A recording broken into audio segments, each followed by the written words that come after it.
Hello, bienvenue dans cette nouvelle vidéo. Aujourd'hui, on va parler d'un sujet assez sensible, tu vas voir, puisqu'il s'agit de la fraude aux clics. Les clics frauduleux, les clics incorrects, peu importe comment tu les appelles. Tu y as peut-être été confronté selon le secteur d'activité dans lequel tu opères et si, bien sûr, tu fais de la publicité sur Google Ads. Aujourd'hui, on va se focus d'ailleurs sur Google Ads, mais bien entendu, la fraude aux clics, c'est valable pour toutes les plateformes. À partir du moment où tu as des clics, où tu payes au clic, il y a forcément de la fraude.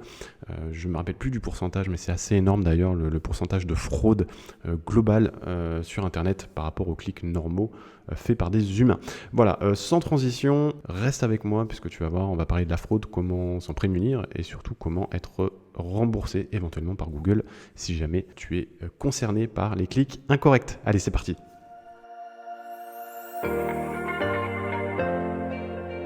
Alors déjà, qu'est-ce que la fraude au clic? Qu'est-ce qu'un clic incorrect? Donc les clics incorrects, ce sont des clics qui peuvent provenir de robots, qui peuvent provenir de concurrents, de personnes mal intentionnées. Ça peut être ton principal concurrent qui est juste à côté de chez toi. Il va sur son téléphone, il tape les mots-clés qui correspondent à ton secteur d'activité et il s'amuse à cliquer sur ton annonce plusieurs fois dans la journée. Ça arrive assez régulièrement. Ça peut être des fermes à clics.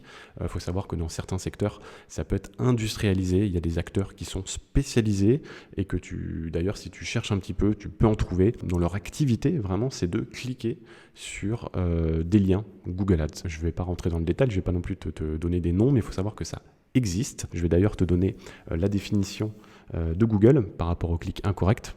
Donc selon Google, il s'agit de clics sur des annonces que Google considère comme étant illicites, par exemple des clics accidentels ou résultant de logiciels malveillants. Donc ce qu'il faut savoir, et d'ailleurs c'est un petit peu plus loin dans la définition, je te mettrai le lien dans la description de cette vidéo, mais ce que Google nous dit, c'est que Google dispose d'instruments sophistiqués pour identifier les clics incorrects et les impressions non valides et les supprimer des données de votre compte. Lorsque nous déterminons que des clics sont incorrects, nous essayons de les exclure automatiquement de vos rapports et paiements afin qu'ils ne vous soient pas facturés. Si nous identifions des clics incorrects qui ont échappé à la détection automatique, il est possible que vous soyez crédité d'un avoir. Donc ça, c'est bon à savoir, puisqu'il y a deux choses importantes à savoir. C'est que Google, à chaque clic, il y a une détection automatique qui va être faite ou non. Donc si le clic est incorrect, il ne sera même pas visible dans tes tableaux en live lorsque tu consulteras tes statistiques sur Google Ads. Si Google détermine au bout d'un certain temps, après une période de facturation, donc généralement à la fin de chaque mois, tu reçois une facturation de la part de Google pour toute l'activité du mois précédent. Et si entre le moment où la facture est éditée et le mois suivant, ou même une période qui peut être plus lointaine, où Google s'aperçoit que des clics qui ont été facturés l'ont été de manière qu'ils n'auraient pas dû te facturer ces clics-là, ce qu'ils vont faire, c'est qu'ils vont te faire un avoir qui sera visible dans la partie facturation de ton compte. Donc avant de crier au loup, avant de te plaindre vraiment que tu as reçu beaucoup de clics incorrects sur une période, ce qu'il faut aller voir, ce sont les crédits potentiels qui vont apparaître dans ta partie facturation sur ton compte Google Ads. Je te montrerai tout à l'heure comment ça s'affiche d'ailleurs, puisque pour un de mes clients, tu verras, j'avais reçu un gros remboursement à une période. Et selon moi, donc d'après toutes mes observations, ça fait 7 ans que je gère des campagnes Google Ads, et ce que j'ai remarqué, c'est que plus les clics d'un secteur d'activité sont chers et les barrières à l'entrée faibles, plus le risque de fraude est important. Donc concrètement, qu'est-ce que ça veut dire? Ça veut dire qu'il y a des secteurs pour lesquels les clics sont très chers. On les connaît, tu as par exemple la banque en ligne, tu as par exemple tout le secteur des organismes de crédit. Donc tous ces mots-clés-là, puisqu'ils génèrent ensuite des clients qui rapportent beaucoup d'argent, ces clics au départ sont des clics qui valent très cher, parfois plusieurs dizaines d'euros, on peut aller jusqu'à 50, 80 voire plus. Mais il faut aussi que le secteur propose des barrières à l'entrée faibles. Demain, tu ne vas pas te mettre à créer une banque en ligne, par exemple. Donc c'est pour ça qu'il y a des acteurs établis qui sont là depuis longtemps. Ce n'est pas un secteur d'activité où il y a beaucoup d'acteurs qui rentrent et qui ressortent, contrairement à d'autres secteurs d'activité, par exemple, où les clics sont eux aussi chers et les barrières d'entrée sont faibles. Je pense notamment au secteur du dépannage à domicile. J'en ai déjà parlé dans une vidéo sur la serrurerie. D'ailleurs, je te mettrai le lien en haut à droite. Où là, clairement, demain, tu peux tout à fait dire que tu es un plombier, même si tu n'as pas les qualifications. Tu crées un site, tu dis que tu es plombier, tu fais de la pub sur Google, ça prend littéralement 1 heure. C'est dans ce genre de secteur-là où on s'aperçoit que la fraude au clic Et la plus importante, d'ailleurs, je te montrerai un petit peu plus loin dans cette vidéo des copies d'écran d'un client. Et c'est d'ailleurs ce que je vais faire tout de suite, puisque ce qui se passe, c'est que, donc, comme je te l'ai dit juste avant, Google va te recréditer tes comptes, tes clics frauduleux, si jamais il se rend compte après une période de facturation qu'il t'a facturé des clics à tort, mais il va également supprimer en direct les clics frauduleux et il ne va pas te les afficher dans la colonne clics de tes tableaux, mais il y a une colonne qui n'est pas affichée par défaut dans tes tableaux qui s'appelle clics incorrects et que tu peux activer pour afficher les clics incorrects que tu reçois tous les jours. Donc je vais te montrer ça. Donc là tu vois on est sur un compte test. Donc je vais aller sur une campagne, là je vais afficher une campagne. Et tu vois, donc là tu n'auras sûrement pas ça toi de ton côté, tu auras un tableau avec les données peut-être par défaut, peut-être avec des données que tu auras décidé d'afficher dans ton tableau récapitulatif ici.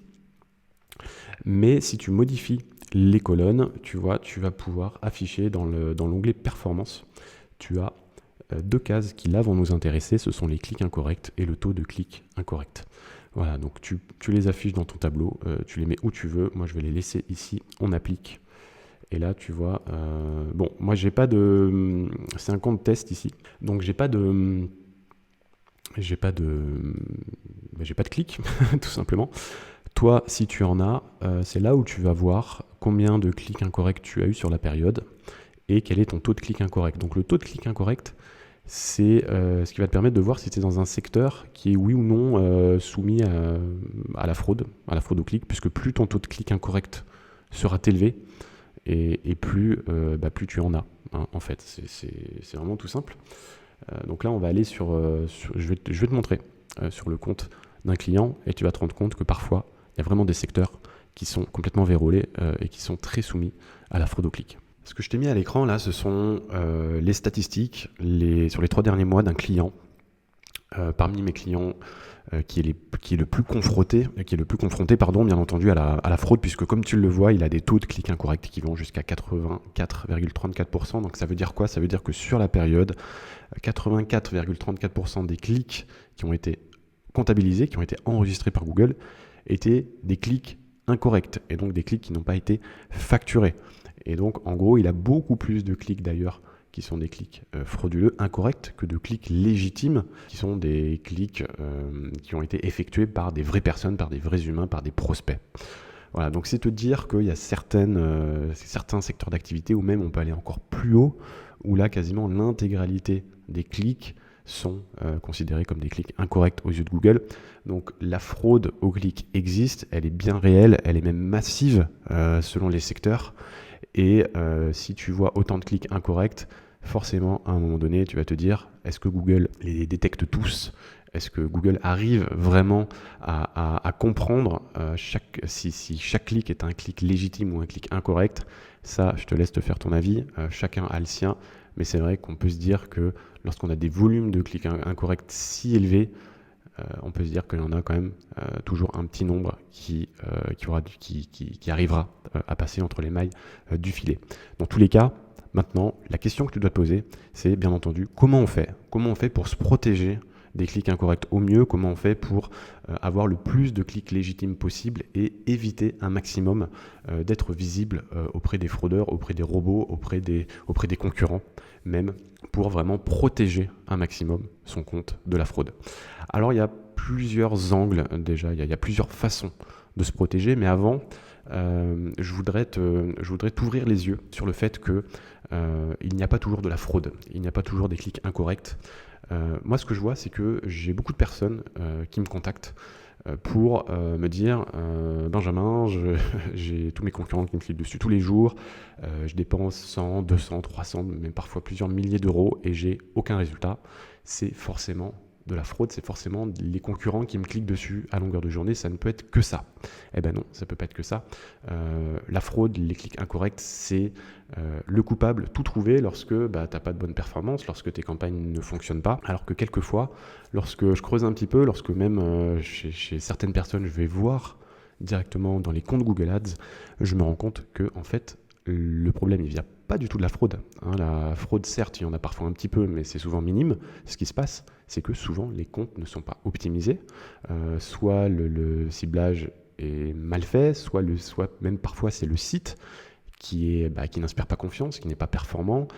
On n'arrive même pas à trouver, par exemple, un bouton, un lien pour contacter l'entreprise. Et donc, ce qui se passe, c'est que ces personnes-là sont complètement aveuglées et pensent que tout leur malheur vient en fait de la fraude au clic. Alors déjà, moi, ce que je te conseillerais de faire, si jamais tu penses que tu es dans un secteur d'activité qui est propice à la fraude, ou si même tu te rends compte que tu n'as pas de bonne performance et que tu mets ça sur le dos de la fraude, je t'invite vraiment à creuser un petit peu plus loin, ou même à faire appel à un consultant, à un professionnel, si jamais tu ne l'as pas déjà fait, pour auditer au moins ton compte et voir si tu n'as pas des problèmes à ce niveau-là. Maintenant, ceci étant dit, si jamais tu as un compte que tu as bien optimisé, si jamais tu avais des bonnes performances par le passé, et que du jour au lendemain, tes performances s'effondrent, si jamais tu vois une hausse drastique dans tes colonnes de clics incorrects, de ton taux de clics incorrect, si tu vois des volumes de clics incorrects qui ont tendance à augmenter vraiment sur une période donnée, puisque ça c'est pareil, tu peux l'analyser, c'est bien de l'analyser au cours du temps,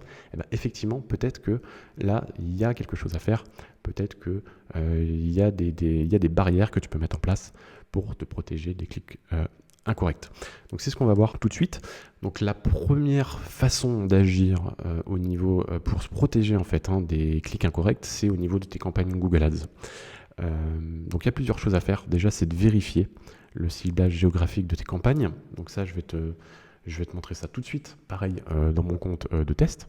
Donc l'un des paramètres que tu vas devoir regarder de près, c'est au niveau de ton ciblage géographique. Donc le ciblage géographique, tu vois, quand tu es dans les paramètres d'une campagne, donc tu peux cibler la zone qui t'intéresse, ça peut être une ville, un département, un pays, et dans les options de ciblage géographique, tu as par défaut toujours cette case qui sera cochée et qui est présence ou intérêt, personnes situées dans les zones que vous ciblez, qui s'y rendent régulièrement ou qui s'y intéressent. Donc là, je te conseille vivement de décocher cette case et au contraire de cocher la case présence, tout simplement, puisque si tu laisses celle-ci cochée, Google va montrer ton annonce non seulement aux gens qui sont dans la zone que tu as ciblée, mais également aux gens, par exemple, qui ont fait une recherche précédemment sur cette zone-là. Par exemple, je pense à quelqu'un qui serait à Nice et qui envisagerait de faire un voyage sur Paris, donc il va faire beaucoup de recherches sur Paris. Et donc, si 2 jours après, ou si même le même jour, il fait, par exemple, il cherche un plombier, on va potentiellement lui afficher des annonces d'entreprises qui ont ciblé Paris et pas Nice. Voilà, donc ça fait partie des cas dans lesquels ton annonce va pouvoir s'afficher, et donc elle va s'afficher auprès de quelqu'un qui n'est pas du tout dans la zone que tu as ciblée. Donc là, vraiment, pour limiter un maximum ces effets-là, je te conseille pour toutes tes campagnes de plutôt choisir présence dans les options de ciblage géographique. Voilà, et on pense bien entendu, à enregistrer. Ensuite, ce que je te conseille de faire de plus en plus, et d'ailleurs j'en ai fait une vidéo, donc je ne vais pas trop élaborer là-dessus, c'est d'utiliser, lorsque tu peux, les stratégies d'enchères intelligentes, donc ce qu'on appelle le smart bidding. Et là, ce sont des stratégies comme le CPA cible, si jamais tu fais de la lead gen, si jamais tu cherches à générer des contacts. Ça peut être le ROAS cible, par exemple, si tu fais du e-commerce, tout simplement, puisque ce que j'ai remarqué, et encore ce n'est que mon avis, donc ça prend bien entendu avec des pincettes, ce que j'ai remarqué, c'est que dans les secteurs dans lesquels j'avais des clients pour qui il y avait beaucoup de clics incorrects, à partir du moment où j'ai switché sur des stratégies d'enchères intelligentes, je me suis rendu compte que il y avait beaucoup moins de clics incorrects, il y avait des meilleures performances. Et donc j'ai l'impression, et c'est ce que je te dis encore une fois dans la vidéo dont je vais te mettre le lien en haut à droite, une vidéo dans laquelle je parle de la fin du CPC manuel, ce que je pense, c'est que lorsque tu actives des stratégies d'enchères intelligentes, Google, c'est comme si il t'affichait dans un inventaire premium, tout simplement, puisque ce qu'on constate, c'est que généralement, les clics frauduleux sont créés, sont générés par des robots. Donc, ce sont des entités qui n'ont aucun historique généralement aux yeux de Google. Alors qu'un vrai humain, qu'est-ce qu'il a ? Généralement, il a un compte Google, il a un historique de navigation, il a un ordinateur, il a également un smartphone. Il a un comportement qui avec de la donnée. Et donc, lorsque tu dis à Google, lorsque tu actives en fait ces stratégies d'enchères intelligentes, Google va se servir de toutes les données qu'il a sur les personnes qu'il peut traquer. il va du coup optimiser ta diffusion en priorité auprès de ces personnes-là. C'est ce que je pense. Alors que les robots, quelque part, ce sont des machines qui font des recherches à longueur de journée avec aucun historique, etc. Et donc, je pense que Google, lorsque tu utilises le smart bidding, t'affiche moins sur les requêtes comme ça générées par des robots. Ce n'est que mon avis.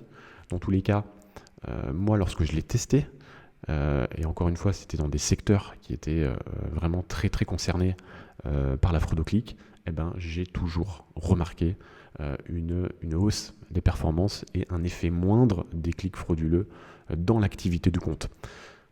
Ça nécessite bien entendu d'avoir un bon tracking, de tout traquer. Si jamais tu es un artisan, que tu veux générer des appels téléphoniques, il faut traquer tes appels téléphoniques, il faut bien traquer toutes tes conversions pour pouvoir faire fonctionner ces stratégies d'enchères intelligentes, mais essaye de t'y pencher, essaye de creuser le sujet puisque ça peut valoir le coup, non seulement pour améliorer tes performances, mais en plus pour limiter l'impact des clics frauduleux sur ton compte. Ensuite, l'autre façon de se protéger, c'est d'exclure des adresses IP au niveau de tes campagnes. Alors ça, tu vois, on se remet là dans le compte.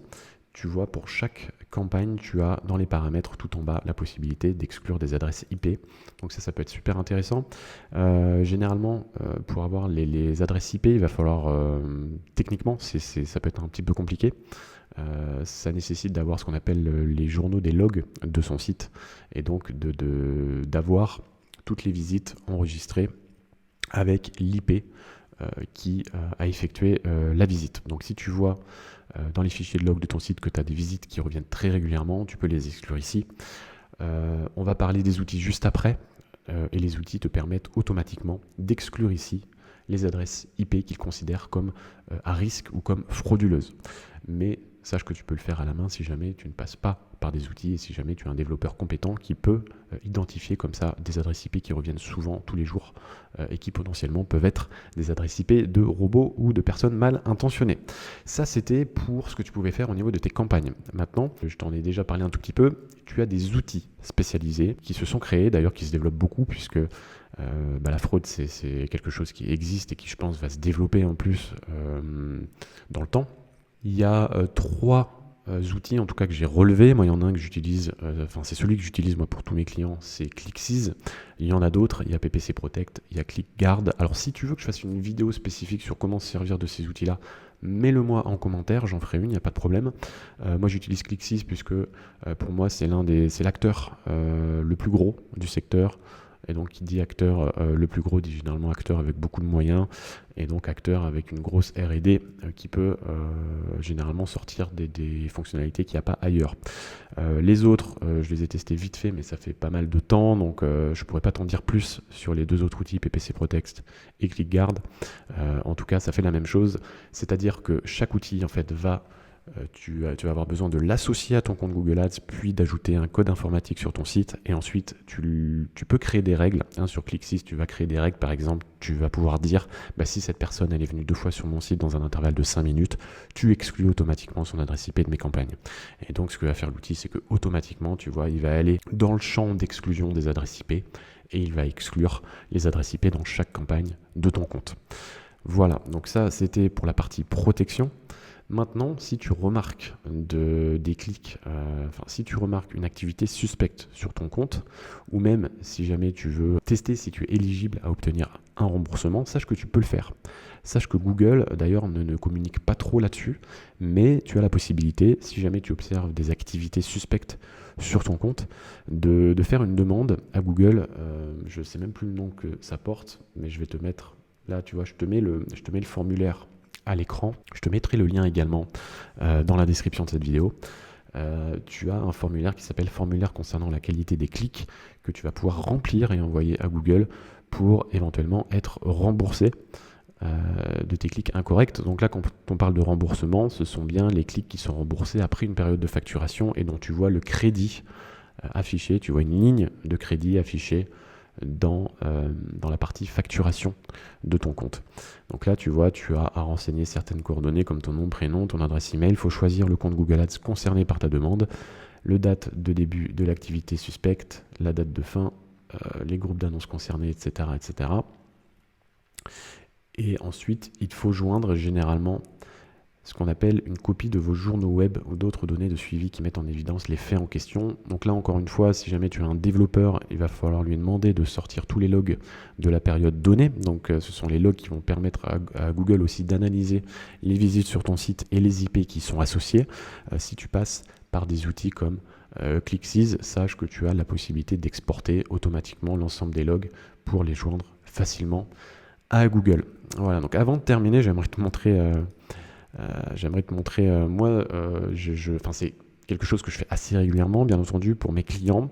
Généralement, tu vas remplir ce formulaire, on va t'envoyer un accusé de réception et puis quelques jours après, on va t'envoyer un autre mail disant que tout va bien, il n'y a pas de souci, tous les clics ont été remboursés.